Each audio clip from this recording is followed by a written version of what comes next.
This NFL Week 2 Thursday Night Football Player Props edition between the Bills and the Dolphins on the Propcast on the Sports Gambling Podcast Network is brought to you by Underdog Fantasy. Sign up with promo code MACHINE to score up to $1,000 in bonus cash. We're also brought to you by Rhythm. Get your 7-day free trial today by going to sportsgamblingpodcast.com/rhythm. That's sportsgamblingpodcast.com/RITHM. And taking a shot to ground downfield. He makes the catch, and he gets in for the touchdown. The catch is made by Calvin Ridley. Wilson, good as he throws, deep downfield. It's going to be caught. Welcome, everyone, to the Propcast, part of the Sports Gambling Podcast Network. It is Wednesday, September 11th, here to get you guys ready for NFL Week 2 kicking off on Thursday Night Football. We got an AFC East matchup between the Miami Dolphins hosting the Buffalo Bills. We'll get into some injury news that is making the waves, at least for the Miami Dolphins. And of course, we know how we do it here. We'll give you 3 player props each. We'll get into our touchdown scores, and then we'll wrap it up with a best bet for Thursday Night Football. But joining me here to help me break everything down for Thursday Night Football, I got my guy here with me. It's ChrisBeCappinn. Chris, what's going on, man? How you doing? What up, I'm excited, man. Happy Wednesday to all the listeners.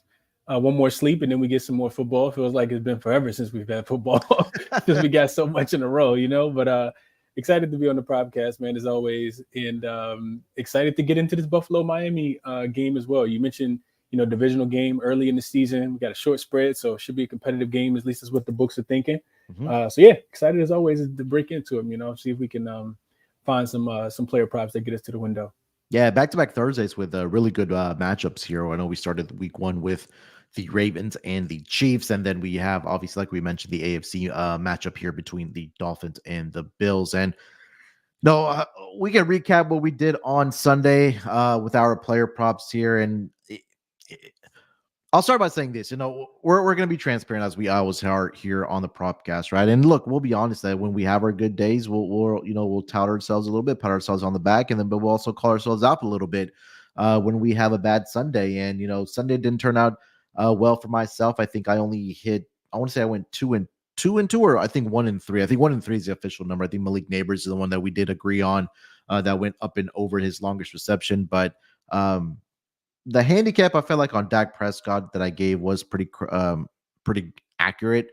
It was just that the Browns couldn't really keep up with the scoring there, and they also got the punt return touchdown where didn't really have an incentive there to really throw the football with Dak, and he was coming off of the freshly signed contract extension about a couple hours before the game there. But Zamir White, game flow wise, I think that since they were behind in that game, they didn't have a reason to run the football because they had to throw the football, obviously, because they were playing from behind.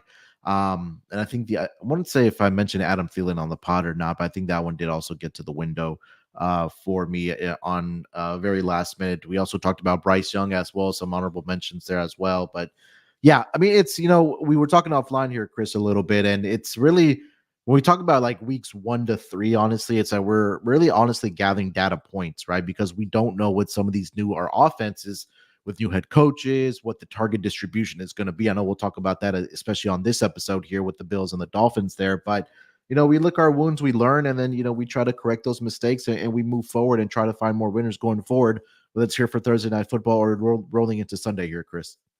Absolutely, like you said, it's a long season. We're just getting started. That's why we tell people to bet responsibly. And we practice what we preach as well. So for me, it was Austin Eckler, who did get there. I talked about him going up and over the 18.5 receiving yards. He got all of that on one play, as anticipated. But Jared Goff didn't have a great showing. He stayed under his 268.5 passing yards. Especially that game went to overtime. Even with the game going to overtime, it's like, What are we doing here? I understand that they have a really good offensive line. They're going to be able to run the ball, and be successful throughout it's going to be a balanced attack. But, man, I love that number for him. Stafford was my honorable mention, him up and over the 35.5 pass attempts. Of course, he goes for 50, but I didn't play that one. And Mr. Ezekiel Elliott, under I like Zeke to go under 35 and under 35 rushing yards, and game flow, I think, really kind of hurt that one, not that he looked explosive at all, but more so just because Dallas was winning by 15, 20 points at halftime. And, of course, you're going to rely on the run a little bit more. So not that he had the greatest game. So that he did go over the 34 and a half by 5 yards by barely getting to 40. But, we can blame, it's a lot of blame that we can pass along to that Cincinnati that Cleveland Browns offense, and specifically Mr. Watson himself. So we'll leave it at that. Glad you kept me off of Joshua Palmer. If I talked about him going over 44 and a half, and you said, Chris, let's wait and see. And I heard that message loud and clear, so I stayed away there. Chargers were able to run the football, really, really well against that Vegas defense. So yeah, couple hiccups here and there. I really like the Dak one too. I played Dak with you. But long, like you said, long season. I'm gonna win some with you. I'm gonna win more with you than I'm gonna lose with you. I know for sure. So I'll be tailing again here soon. But yeah, I lost on Dak as well. So let's get into what we liking for this one. See how we can reverse the course real quick. Yeah, before we do get into Thursday night football here for week 2, let me again remind everybody the NFL and college football are in full swing. Make sure you're subscribed to the Sports Gambling Podcast and the College Football Experience for free picks for every game against the spread. All right, Chris. So, like we mentioned, Thursday night football, battle of AFC East teams. Got baseball on my mind. And like you mentioned, right, it's going to be a big early game for both teams. When both teams won week 1, Bills had to come from behind, and also did the Miami Dolphins there as well. But they were both able to come from behind and get the victories there in the AFC East division. The only team I believe that did lose was the New York Jets on Monday Night Football. Shockingly, the New England Patriots go into Cincinnati and pull out the upset victory there. I mean, that caused pandemonium in the survivors, whether it was at Circa or whether it was, in the pools that you may be in your office or whatever the case might be. But more so for this Miami Dolphins team, I think there was some injury news that we should discuss, especially in the running back room there, with Raheem Mostert already being ruled out with the chest injury. Devon Achane did show up on the injury report on Monday, but as of this morning, what I did see is that he was a participant in practice for the Miami Dolphins, going with the ones there, doing most of the drills. Didn't see actual video of him in actual practice, but we saw him on the field and what I was able to dig up as well. So it seems like he should be a go in this game for this Miami Dolphins team. And then on the Bills side, not much to discuss as far as injuries go. So we'll start with injuries here. If you have anything to add to that, Chris, then I really want to discuss some of that target distribution, especially for the Buffalo Bills side, before we do get into our player props here. Yeah, I think you nailed it, I was, knowing that we were doing a Propcast and, trying to figure out how I wanted to bet Thursday night football. I was definitely, just kind of locked in on that injury report for specifically the Miami side of things. But I think you nailed it. Mostert and Achane haven't practiced at all this week. Mm-hmm. And that's, I definitely think that impacts the player props. I think, who was it? It was Johnson. Was it Johnson? I think for the Buffalo Bills, he's already shut down. I think Sean McDermott already ruled him out for this game. Slot corner, nickel corner. I think he's already listed as out. So that could be big. And I kind of, use that Taron Johnson. That's who it is. The nickel corner. He's been ruled out already. Yeah. So against an explosive offense like Miami, I definitely think that's something that you take into consideration when you're doing these player props. So, but yeah, I think you hit the rest of them on the head here, big losses, potentially, especially if Achane can't go in this game. And of course, we don't have either one of these guys props listed. They're not going to give us that without knowing for sure their status. So, yeah. Yeah, I think I should also mention Jalen Ramsey here of the Miami Dolphins. He did play through a hamstring injury in week 1, and he played 38 of the 50 snaps against the Jaguars. So something to definitely keep an eye on, because especially number one on a short week for the Miami Dolphins and obviously the Buffalo Bills there as well. And then we'll see, how effective he is going to be in this game for the Miami Dolphins. And I'll quickly read the report here for Devon Achane that I saw this morning, that he was a full participant here.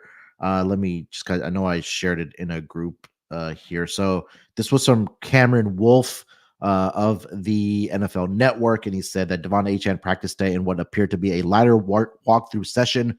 Watched him go through all the running back drills and reps, including changing directions, catching passes on his ankle. No red jersey or clear visual limitations from media viewing. So seems like he should be a go in this game. But again, definitely keep an eye on it there for sure. Let's get into the player props. I think we can talk about the target distribution because maybe connect to some of the player props that we do give out here, Chris. So why don't you lead us off here? Player prop number one, if you want to start with a quarterback, and then we can work our way to the skill position if you have it for a quarterback. Yeah, absolutely. I'm going to it here, I like his touchdowns. Over 1.5 is a number. You found some juice on this, so definitely shop around. I see this upwards, minus 140, but I do see a minus 121 on the market as well. So definitely shop around, get the best number. But I think this one to me just kind of feels simple. If I look at Mostert and Davion Achane, both being limited. I guess you could say limited because neither one of them is practice, but we know one of them is going to be out. And I think that just makes the Miami Dolphins offense have to rely a little bit more on Tua. Mm-hmm. You look at the Bills, I already mentioned this, but Taron Johnson not being their nickel corner, that could as well be very problematic for their defense because Tyreek Hill was actually Miami's most used slot receiver last week. He had 3 catches on 6 attempts from the slot specifically. So that could spell a lot of trouble for, Buffalo's secondary. And, I went back and looked at it. Tua only had 1 passing touchdown in both games last season when he played against the Bills, but that was a much different secondary and a much stronger secondary, in my opinion, as well. That whole entire secondary is changed now. And I think we saw, Kyler Murray, especially at the beginning of the game, 17-3 in that game on Sunday. But you're replacing Tre'Davious White, Dane Johnson, Jordan Poyer, Michael Hyde. Like that's a lot to, first road game as well. Yeah. This secondary is, I think, 19th rated secondary as far as unit rating. And I think that they take a step back here. I think Tua goes up and over 2 touchdowns in this game here. I think especially without, having the full complement of running backs, you just need to get these wide receivers in space. We know that they, have more yards receiving than any other, group last week after the catch. And that's what I'm expecting from Tua this week and from this offense is for Tua to have at least 2 touchdowns and what I think could potentially be a shootout here. Yeah. You mentioned, right? You look at week one with what happened with the Miami Dolphins, right? Number one, playing from behind. But if you take a look at the target distribution, it was, again, 3 guys. It's obviously your 2 receivers in Tyreek Hill and Jalen Waddle. And then surprisingly, Devon Achane was very, very effective in the passing game as well for the Miami Dolphins. I believe he finished that game with 7 receptions for the Dolphins in that game. I think he finished the game also with 76 yards on 7 targets. Yeah, so he caught every pass. Yeah, and again, Tyreek Hill, we know the targets are going to be there for him. He finished the game with 12 targets, 7 receptions, 130. Most of that came on that touchdown run that he did have for the Dolphins there. But, at least we know from the Dolphins that it's going to be those 3 guys that you're getting, your production from. And I think I do agree with you that there was parts of that game early for the Bills where they were struggling against Kyler Murray in that offense. And unfortunately for the Cardinals, their defense wasn't able to hold up. And Josh Allen, played like Josh Allen and willed his team back to the victory there. So, you mentioned that it's going to be a higher scoring game. I'm right there with you, but I took the other quarterback, Josh Allen, to go over 1.5 passing touchdowns. And Chris, this is going to be his 13th career game against the Miami Dolphins. The prior 12, he's thrown at least 2 touchdown passes in every single one of the games that he's faced against the Dolphins. And that's something, that really stood out to me about Josh Allen in this game. Now I know the running back, the wide receiver room is completely different than what he's had in the past. Obviously, with Stephon Diggs and Gabe Davis and those guys being there for Josh Allen. But it's if we're thinking that the way that this game is going to go, if it is going to be a higher scoring game, then if the Bills do fall behind, I do think that obviously it will be on the shoulders again of Josh Allen to throw the football here. And again, like I mentioned, at least 2 touchdown passes in every single one of his career games. So I have 100% hit right there. The number right now, it's 1.5. Over on DraftKings, you could get at -105 right now for Josh Allen to go over 1.5 passing touchdowns. Week 1 against the Cardinals, he also had 2 passing touchdowns as well. So if the Bills, I think, want to win this game here, Chris, I think that it would have to be Josh Allen's shoulders here, at least throwing for 2 touchdowns for the Buffalo Bills here, whether it's Keon Coleman, whether it's Dalton Kincaid, whether it's Dawson Knox, whether it is Curtis Samuel, whether it's Khalil Shakir. Just need 2 here. So I'm very confident about this one. And I'll mention one more note. 2 of the last 3 games against the Dolphins, he's had at least 4 passing touchdowns in 2 of those 3 games against the Dolphins here. So hopefully it's a higher scoring game here for this AFC East game between these 2 teams. And then lastly, I'll just read off the numbers of passing touchdowns in each of the games in Miami in his career for Josh Allen. So 2, 3, 4, 2, 2, and then last season also had 2 in the final game against the Dolphins there, Chris. So Josh Allen over 1.5 passing touchdowns. Yeah, I mean, what do I need to say? If you got a 12 hit rate, all right, good job. Like that's that. I mean, absolutely. He's in a really good spot, and I think we think if you're thinking like just listening to the narratives, then you do think that somebody like Josh Allen has a chip on his shoulder, right? Just because he lost the weapons and he's not supposed to do well and yeah. But yeah, I think we expect him to shoot out, and I do expect him to be able to pass the ball in this contest. So yeah, I couldn't not talk you off for looking at Mr. Josh Allen to go up and over the 1.5. And I actually see it out there plus money too. So definitely shop around. Make sure you're getting it at the best book. I see a plus 104, plus 102. So yeah, I like it a lot, especially at the plus money odds. Love it. All right, before we get over to player prop number 2 for myself and Chris, let me tell everyone about our friends over at Underdog Fantasy. Underdog Fantasy Pick'em gives you a chance to win 1,000 extra entry. The NFL is back, and there are a ton of Pick'em specials to get you started. Plus, great action for college football. Their lobby is jam-packed with profit boosts and no sweat entries, and you can now use specials and boosts on all flex entries. So sign up with promo code MACHINE to get up to 1,000 in bonus cash and a special pick when you do sign up with promo code MACHINE. Again, make sure you use that promo code MACHINE over at UnderdogFantasy.com. All right, Chris, take us over to player prop number 2, my man. What do you got? All right, let's go to one of these pass catchers here, and I'm looking at Dalton Kincaid, somebody that we was pretty high on, coming into the season, especially without Gabe Davis and with Stephon Diggs being on your Houston Texans now. Yeah. But I look back, and I'm trying not to overreact. So I'm interested in your opinion in this one too. But I look back and I look at the target distribution last week. We were talking about target distribution. Let's stay on that same topic.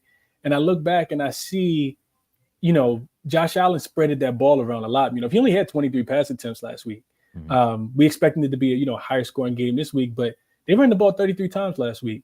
And none of the receivers, tight end or wide receiver or running back, had more than 5 targets here, So looking at Dalton Kincaid under 4.5 receptions here. Last week, and like I said, I'm not going to overreact because I know he's better than this, but 1 catch, 11 yards, 2 targets. And this is against the Cardinals defense that's bottom 5. I mean, they were not a good defense against the pass last year at all. And this is the other thing, and this is what really pushed me over here, There's legitimate non-pass catchers on this Bills team now. Yeah. And I don't think Josh Allen is really good luck trying to figure out which one it's going to be, right? Like I said, none of the targets had more than 5. None of the players had more than 5 targets last week. You had Keon Coleman, who was the leader. He had just 5. Then you had Shakir, who had 3. James Cook had 3. And then there was 6 other players that had either 1 or 2 receptions last week. You look at what the Dolphins did last week. They had Evan Ingram, pretty good tight end.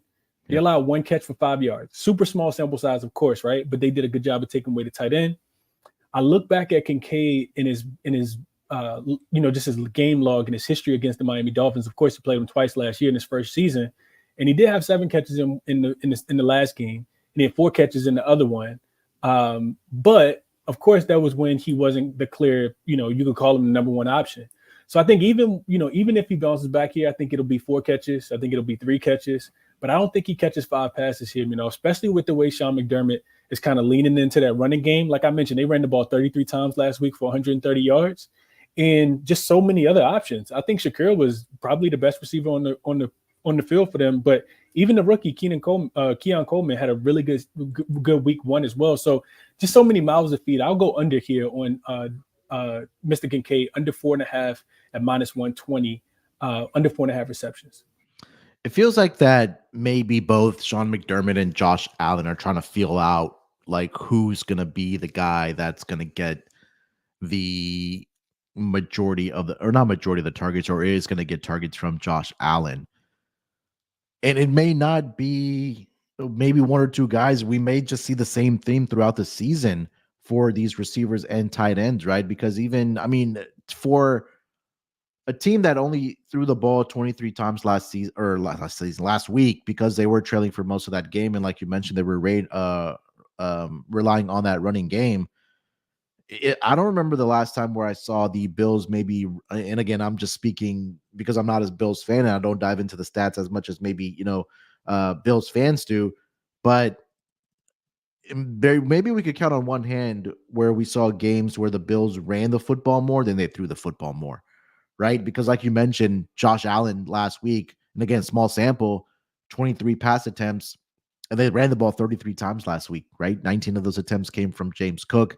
9 came from Josh Allen, 3 for Ray Davis, and then 2 for Ty Johnson there as well. So, and again, this is going to be one of those teams because when you see teams, not just the Buffalo Bills, that lose those type of wide receivers and those star wide receivers, the following season, we want to see what is going to be that target distribution, and we want to see who's going to be that guy that's going to emerge for the wide receiving group, whether it's wide receivers or tight ends, right? I still think it's going to be a feel out process here for this team, but for Dalton Kincaid to only get 2 targets last week, maybe there will be more of an emphasis on maybe guarding him or defending him, I should say, and the defensive focus there. But yeah, I think you still ride with the unders until we do see a big game from Dalton Kincaid, and that may just not come because maybe they just want to throw the football around to different guys and just see who's open and guys that can make plays that way. So I couldn't talk you off of taking the under here for Dalton Kincaid, which also leads me to an under.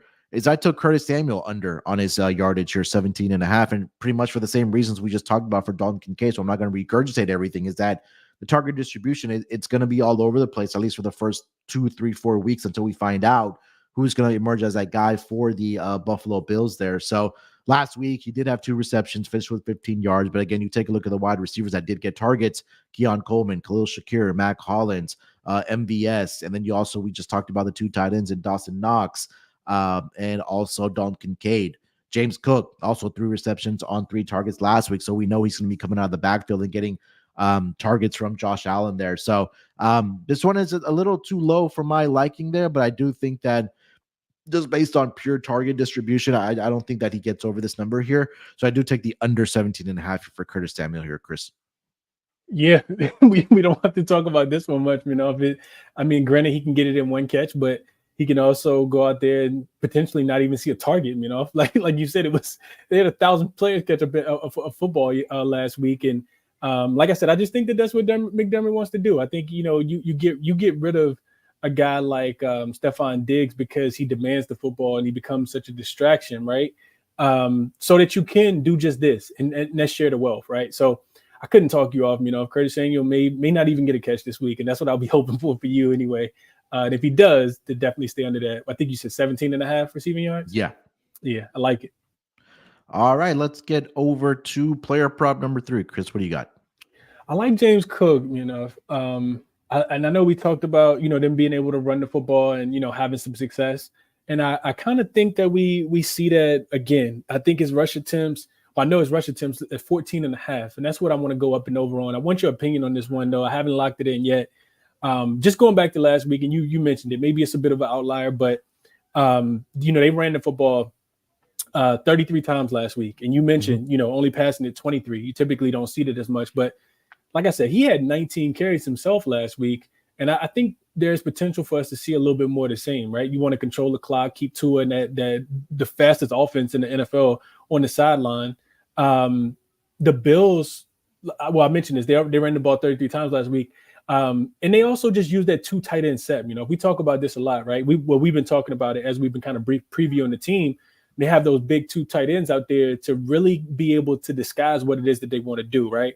Can they run the ball out of the 2 end set? Absolutely. Can they pass it out of the 2 end set? Absolutely. Play action. So everything is available. And I think that just lends itself to Cook, having a very solid game. I almost wanted to get there with his rushing yards at 64.5, I think it was. But I do think that I trust John McDermott to continue to run the football here, So I'll take James Cook up and over his 14.5 rush attempts.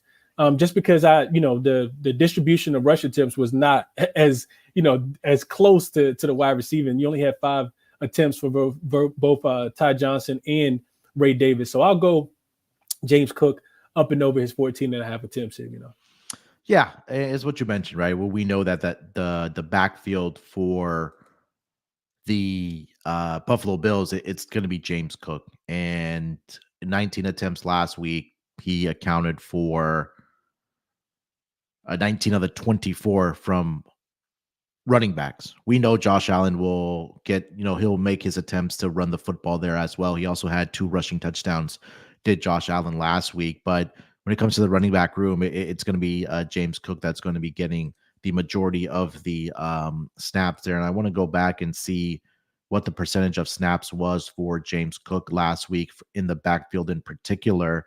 He had 61% of the snaps last week when it came to that running back room. Ty Johnson had 14, Ray Davis had 6, and then Reggie Gillingham, excuse me, had 4. So when that number is going to stay above 60% for James Cook, we know that, again, he's going to be getting the football for this Buffalo Bills team.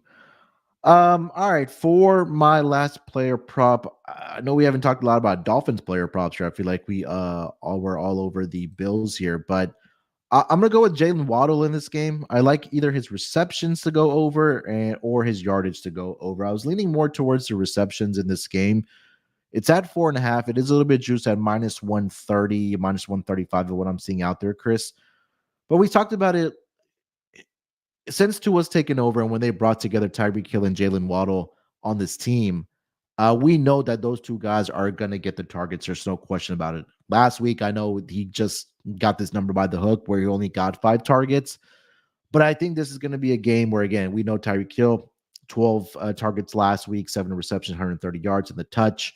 I'm trying to pull up the numbers here as far as the target distribution for the Miami Dolphins last week. Devon Achane, that you mentioned at the top of the show, he had 7 targets in the passing game, and Jalen Waddle had 5 there. But I think this might be the game where Jalen Waddle has a little bit more success. I mean, he still had 109 receiving yards last week, but I do like his receptions to get over. I do think that he could get in the neighborhood of 7+ targets, and he's getting the targets. He's going to catch the football, in my opinion here. So I do like him to get up and over the receptions of 4.5 here, Chris. Yeah, I couldn't talk you off of this, If I think that it kind of correlates with me taking 2 pass and touchdowns to go up and over, especially if we don't know the status of Achane before the game, right? And I mean, that's just going to be more receptions. We already mentioned this being a shaky secondary that missing not missing, but had a turnover of all of his parts, and we saw some secondaries on Sunday, that we thought would be upgraded. And they were playing in road games, and they did not look like they had made too much improvement. And it'll be the first one for them all together, man. So I'm interested to see how this Bills secondary, can gel and play on the road. And they could struggle. And if they do, it should be a lot of passing yards and passing attempts for not just for Josh Allen, but for some of these receivers as well to go up and over their numbers. So I like Jalen Waddle, Yeah, I mean, again, it it's for this Dolphins team, like it's the two trick. It's a two trick pony, right? It's Hill and Waddle. I know they're going to get the receptions there, so I think this will be the game where Waddle does have a lot of success and just continue to build off what he had in Week 1 against against the Jacksonville Jaguars, where he did have 5 receptions, 109 yards. Couldn't talk you off of the yardage there as well, because I know it's going to be there, especially with the speed he does have. But I'll go with the receptions over 4.5. All right, Chris, before we do get over to honorable mentions for the Thursday night football game here, let me tell everyone about the newest sponsor on the Sports Gambling Podcast Network. That is going to be BetUS. We're brought to you by BetUS. Bet with the best in the business. That's BetUS. BetUS has been around for more than 40 years. Bet anywhere. BetUS is available in a ton of locations, including internationally. BetUS has a massive props menu, same game parlays, and some of the best boosts in the business, plus an all new live betting experience. Easily deposit using cryptocurrency and get lightning fast payouts as well. We mentioned it. We're going to look at our player props here. I might go over there, take my best bet, take Chris's best bet, put together a same game parlay there for the Thursday night football game. But make sure when you guys do sign up, if you haven't already with BetUS, to use our link. It's go to sportsgamblingpodcast.com/BetUS. Again, sportsgamblingpodcast.com/BetUS. So they know that we here at the Sports Gambling Podcast Network sent you. BetUS, America's favorite sports book. And we're also brought to you by our good friends over at Rhythm. Have you ever wanted to create your own sports betting model for football? Do you even know what a sports betting model is? SGPN's proud partner, Rhythm, is the #1 AI-powered back sports betting platform that provides bettors with all levels the ability to build custom predictive betting models in seconds and get predictions for betting on money line, spreads, totals, and props. Build your own model, copy one of the top-performing models from the leaderboard, or press Build a Model from me, and Rhythm gives you predictions for every game and player prop, and also has a myriad of stats, research, and trend analysis to give you even more betting insights. Claim your 7-day free trial today by going to sportsgamblingpodcast.com/rhythm.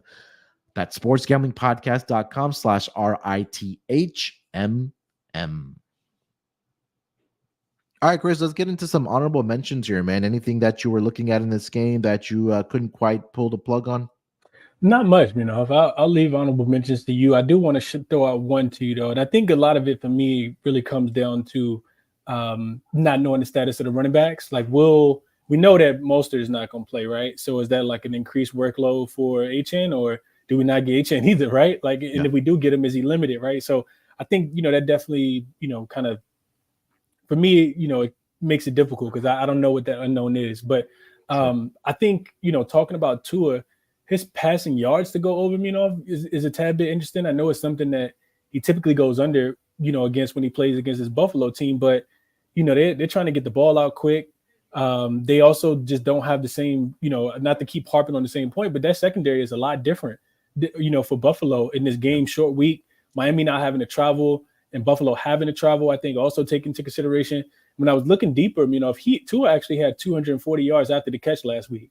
I mean, so really you got to get the ball out there, right? And those wide receivers are going to make plays. So, I think a quote came out from Sean McDermott where he said, he's never seen so much speed in his life on the opposite side of the field when he was watching the film. So, I think all of that correlates with Tua to go up and over. We're expecting a very high-paced, fast-paced game, against two really good quarterbacks, and we expecting points here. So, he threw for 319 last week.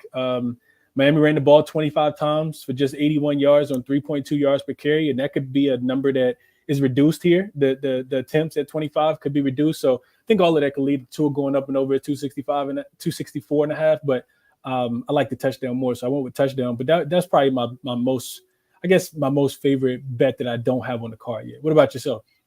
Yeah, I'm in the same camp as you. A lot of it didn't stick out to me or anything additional that I did like as far as honorable mentions that we could discuss here. I mean, I think we already discussed how much or how we are kind of waiting and seeing a wait and see approach on the target distribution for the Buffalo Bills. I mean, is this something what we saw in week 1 that's going to be staying consistent throughout the season? Or is there going to be a point maybe after week 3, week 4 that a wide receiver emerges as the guy that's going to be that target for Josh Allen in this offense. I mean, we know what James Cook is going to do. I think James Cook receptions or receiving yards, I think is something that we want to look at maybe here early before the market does catch up to it, because right now for James Cook, that receiving yards, Chris, is still sitting at 18.5, man. I think that if he does get 2 catches, I did see that. yeah, so I think that if he does get 2 catches here, he's going to get over this number here. And again, when we talk about James Cook, he has that speed as well. So it could honestly take him 1 catch, but I think that if he does get 2 catches here, I think he does get up and over the number. His receptions are also at 2.5, juiced over to -125. So that kind of tells you that I think that if he does get 2.5 catches, or does get 3 catches, I should say, that he is going to get over this receiving yards number of 18.5 here. So I do like that as well for James Cook here. So those are the ones that I was looking at. I mean, I think the receiving yards for Tyreek Hill is going to be at, again, it's going to stay consistent at 96.5. It was the same number last week as well for him. And I'll be curious to see if Keon Coleman is going to continue getting at least 5-6 targets, because right now his receiving yards number is sitting at 43.5, and he did get above right around 50 last week for this Buffalo Bills team. Chris, let's get into our touchdown scores for this game, man. Who's finding the end zone in this game? Pretty square, but I like I mean, how could you not like Josh Allen? This guy's a touchdown machine, right? Like, I think really when you're betting on Josh Allen, you just try to make sure you get the best odds. So I think a -105 right now is available. Juice to -139 on some books. So you throw Josh Allen out there. But I also think James Cook could potentially get in the end zone. If he didn't get there last week, if I like his receptions to go over, I can see him breaking, maybe not even breaking one, but just, getting probably he does have to break one, because if they get close to the end zone, then it'll probably be Josh Allen. But yeah, I can see James Cook, getting there. And also it kind of just feels like if it's a passing touchdown, especially with the targets that he got last week, I like Khalil Shakir. I felt like they had a pretty good chemistry. You can get Shalil at look like average odds are about +270. So it's upwards of +320. And I do like that. And you kind of, throwing a dart, because it is so many receivers out there, but yeah, those are the 3 guys that kind of caught my eye specifically from the Buffalo side. I know I like Tua to go up and over. So, I mean, you got to like Tyreek, of course, but those 3 guys kind of stood out to me. Josh Allen, Keon Coleman, and Khalil Shakir. Yeah. I mean, there's 3 guys right now that do have minus odds, and 2 of the 3 guys, I mean, we know that the books know, we all know they're going to probably, fighting the end. So like you mentioned, Tyreek Hill -120, Josh Allen -125. Josh Allen scored 2+ touchdowns. And again, this is, to keep in mind, this is not passing, this is rushing for Josh Allen. So keep that in mind when we're talking about these.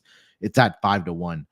So, and that's running. That's either running or receiving. So if they have one of those trick plays that Josh Allen does, catch it, that's where it's going to cash. It's not throwing if you are, catching on to these touchdown scores. So he's at 5-1. I mean, we talked about Devon Achane. They do have the other 2 backup running backs listed for the Dolphins at +105 with Jeff Wilson Jr. So that's kind of telling. Jalen Wright's there as well at +160. I like Keon Coleman +235. Maybe he can find his first touchdown in this game of his rookie year in this game. Mac Hollins is always interesting to me as well. I think that he can be a good down the field target there for the Buffalo Bills +340. And then, I mean, I'll just double down on Jalen Waddle +150 there as well. So those are some of the guys that we do like for or at least to find the end zone in this game for this Thursday night football game. All right, Chris, last order of business. Let's get into our best bets for Thursday night football between the Bills and the Dolphins. Where are you taking us? We'll go back to, let's go middle. We talked about Dalton Kincaid. I talked about him at nauseum. And that, almost the last thing I didn't mention him enough is I almost kind of talked myself out of it, because, I'm thinking if I have Jalen Ramsey and, Ramsey he has one of the receivers on his island, I may not look that way. So that could increase the targets for Dalton Kincaid. But then the more I thought about it, I mean, you mentioned him playing above 50, snaps last week, 50% of the snaps last week, but it's also a short week.